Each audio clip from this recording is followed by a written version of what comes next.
We're about 5 minutes out of the town of Napa now, to the west. Understand that Napa's a population of about, the city that is about 60,000, and you can get out into the valleys in literally in about 6 minutes. We're about to head up on the edge of Mount Veeder to the Hess collection. We'll see you there.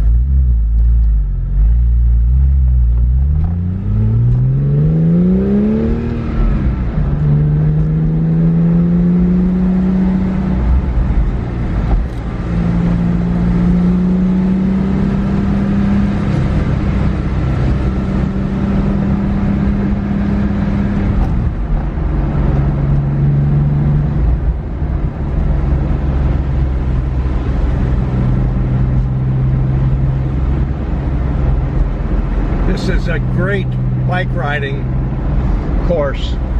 We're going to turn left here. If you go straight, you're on Mount Veeder Road. It goes up and over about a 2,000-foot climb and then down into the heart of Napa Valley.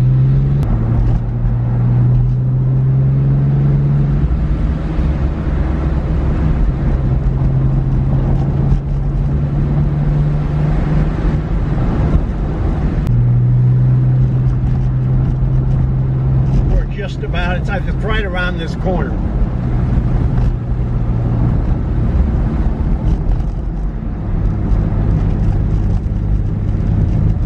Okay, on your left is Mount LaSalle Winery, which is right next door.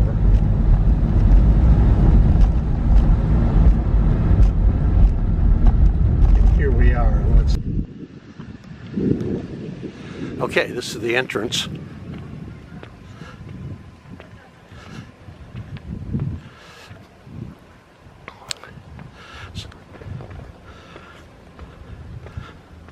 So in the late 70s, Donald Hess already was a well-established businessman in Switzerland who owned one of the largest European bottled water companies. And he came to Napa with the idea of making an acquisition of a water company out here, and I don't know which one it was. It may have been Calistoga. But he got here and the deal didn't make sense to him.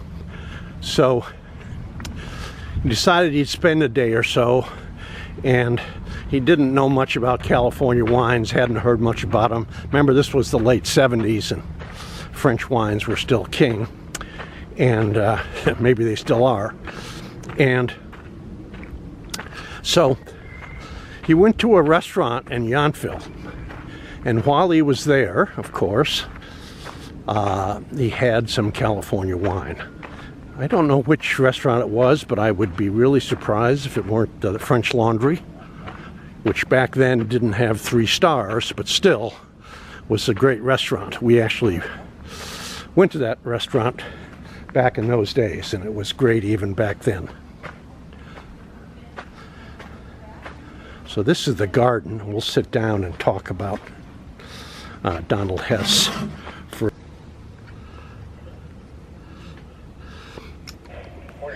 So he loved the wine here and ended up spending several weeks in the Napa area.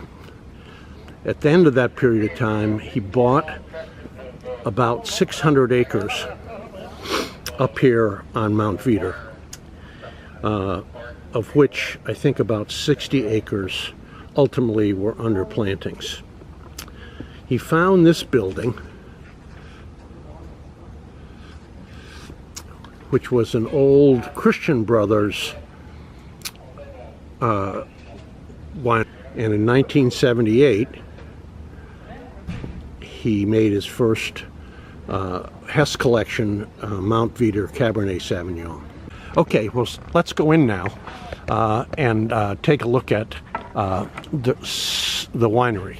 One of the things I haven't mentioned yet, but you're going to see firsthand here, is that Donald Hess also was and is a major art collector. of contemporary art. So the reason we came here, besides it being close and lovely,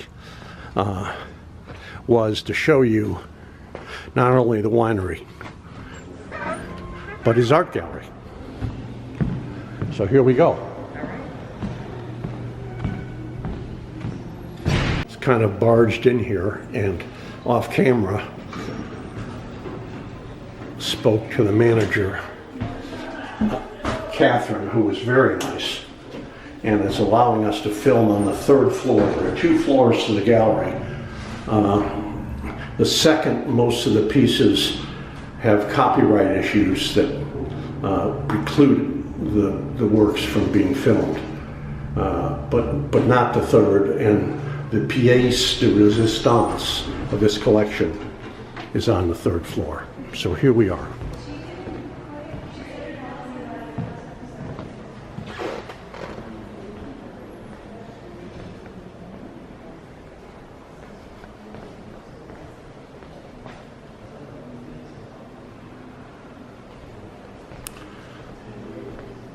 All of this is free of charge.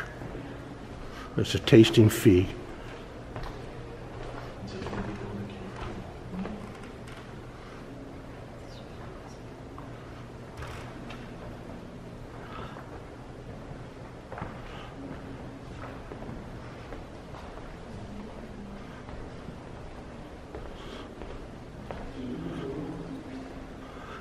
Kind of reminds you of the clay figures in China, doesn't it?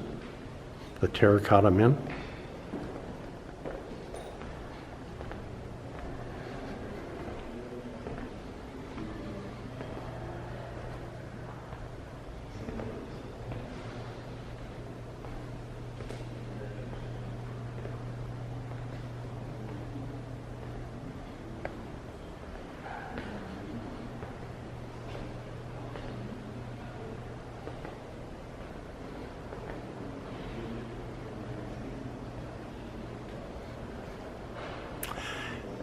Hess has now 5 or 6 wineries around the world, in the New World, none in France, although he tried to negotiate for one.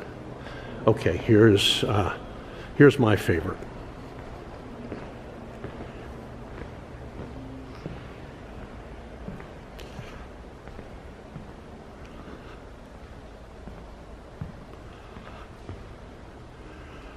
This is Johanna, and it is hard to believe this isn't a photograph, but it's, I would say, 10 feet by 8 feet, and really dominates this collection. That said, there's some great pieces in this room. So his collection now is vast, and pretty much any place you go in the New World to a Hess winery, he'll have some of his collection.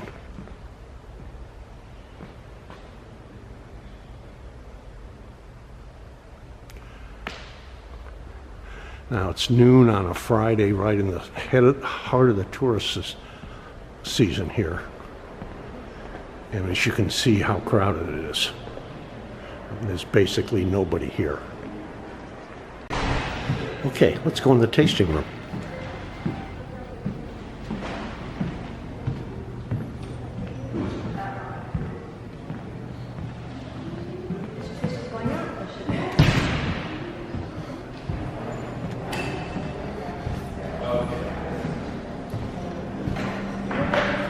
Am I on camera? You're on camera.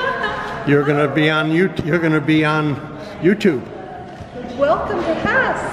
I've been here many times. I've know you from other times when I'm on my bike.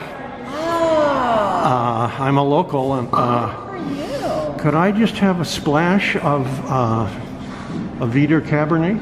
Absolutely.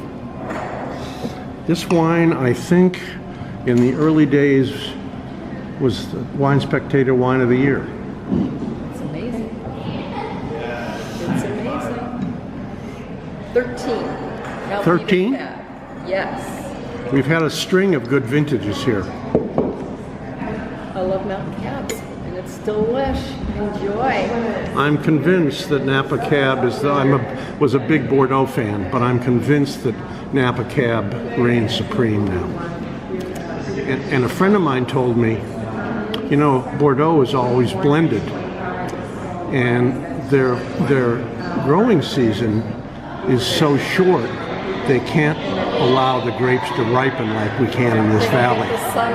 They don't have the sun, and so they have to pick earlier and blend to get the characteristics that we have.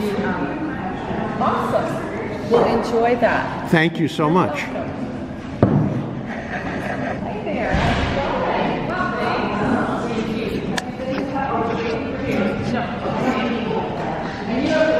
Okay, so let's try it. 13. Probably a little young. Has that great mountain Cabernet nose.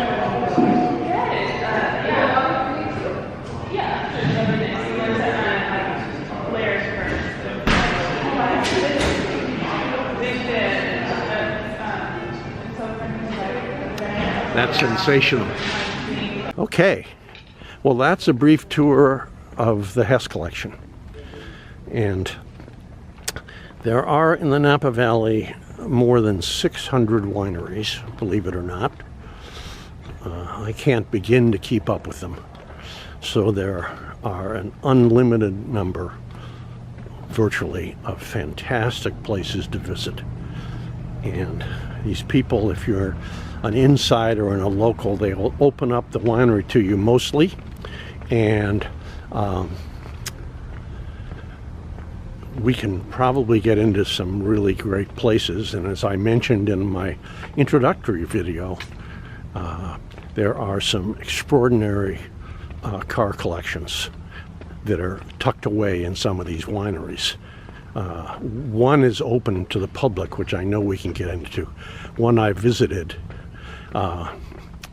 which is nothing but racing history backed 98-point restored Porsche race cars, is closed to the public, but I wouldn't be surprised if we can get in. So, okay, that's it.